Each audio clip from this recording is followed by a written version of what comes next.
Would you say that you finding a team that does do more situational training should be a factor when you're looking for a travel team?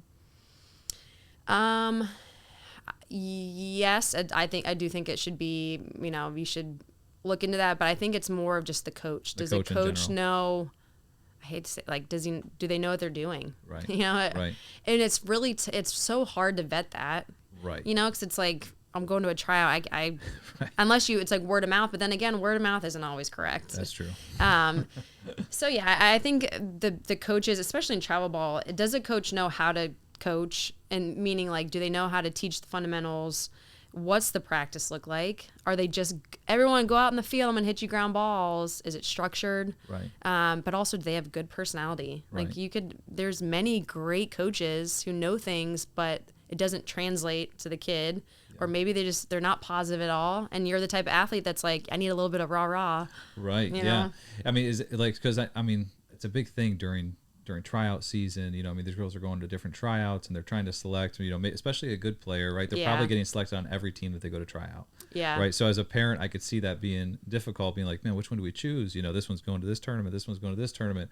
This team has, coach that played at a high level or whatever it be. I mean, would those be some of the questions that as a parent you would recommend asking? Are there some other questions, as far as, are they showcased? Let's just say it's a 16U player, right? What are some factors that should factor in to choosing the best travel team for your daughter? Are you going to the right tournaments? What would those be? Like what type? Like what are the right tournaments? I guess. Honestly, it really just depends on the athlete. Like, for example, for me, when I was playing travel ball in North Carolina, I did not want to go outside of North Carolina. I should say, I wanted to be within a couple hours of home. Now, so did the rest of my team. We were all about Division I, Division II. So my coach knew that. So we would go, and again, we were in North Carolina. All tournaments, South Carolina, North Carolina, maybe like one in Florida. I think I remember one. Okay. Now, if you have girls who, and I'm trying to think of a really big travel ball team, but girls who are just absolute Power 5 studs, then you're going to the tournaments, Colorado, you've got Florida, all over the place. But so when I coached, to give an example, girls were, so 16U, great athletes, but we were not, parents wanted to go to the really big tournaments where we just didn't belong. And not knowing, not knowing that coaches aren't coming to our game. They're not going to come to our games. They're just not. That's the reality. Yeah. And I tried to explain that, and they don't understand it, so they get frustrated and mad. And I'm like, I would only be just wasting your money. Yeah. Like, I don't want to do that. So yeah, I think it's just, are you going to the right tournaments? Do you want to be far away from home if you go to college, or if you're going to college, how far away do you want to be? And I do think too, a lot of parents get so stuck on the like travel ball name. Now, I do think a lot of coaches hold a lot of what word do I want to use? Merit's not the right word, but there's a lot of known college or travel ball coaches. Like, for example, mine, he's been coaching, he still is. So many college coaches know him, and they know what Rick says. If Rick recommends this girl, she's good. She's good. Yeah. So I do think it makes a big difference if colleges know your coach. But yeah, I think those are the main factors. Yeah. Yeah.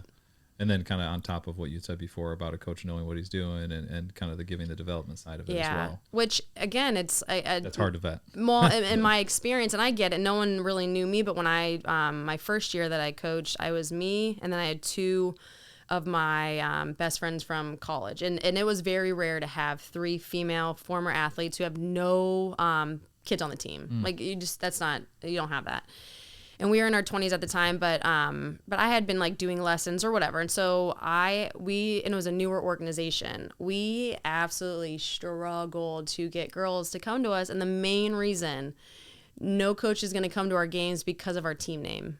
I'm like, what? First of all, and I can't remember, I think I said 16U. I don't know if it was 14U or 16U, but I'm like, okay, but is your girl learning? One, we're going to be going to the right tournaments for our team, but is your girl learning? Because, okay, so you're going to go to this organization. Let's say the coach has no idea what they're doing, but you're going to go to them because of the name. So of course, then I'm like, wild. is it me? So then I reached out to the former app coach, and I was asking her. She's like, no, we don't care if you're the bumblebees. Like How bad was the name? we were like Carolina Select. It was just, we were like a 1 year or 2 year old team or organization. But I'm like, in the beginning of the season, I'm like, here's how we run practice.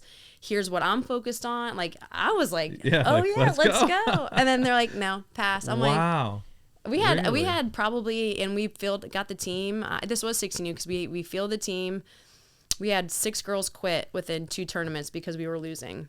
What? Because they were afraid they weren't going to get recruited. I'm like, guys, first of all, we're in good tournaments. 2, every game we're getting better. Yeah. We're not, I mean, and we're playing against teams who've been together for a couple of years. And that's the frustrating part where I'm like, we had such a great thing going. And first of all, you're letting your kid quit mid-season.